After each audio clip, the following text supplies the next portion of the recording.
Hello everyone.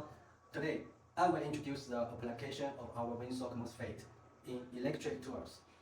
The parameters of this WSF3087 are single N channel TO-252 package with a stand of a voltage of 30 volt, a current of 70 ampere, and internal resistance of 5 milliohms. It corresponds to AOD 32324 AOD 4132 of AOS brand to STD65N3LLH5 of ST brand.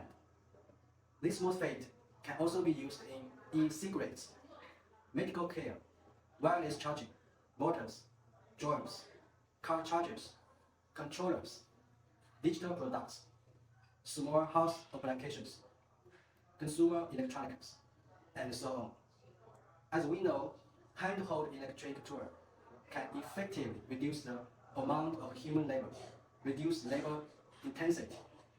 With a portability and safe operation, it can improve the work efficiency.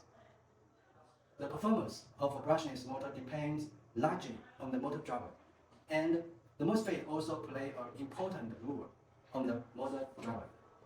Follow me and learn more.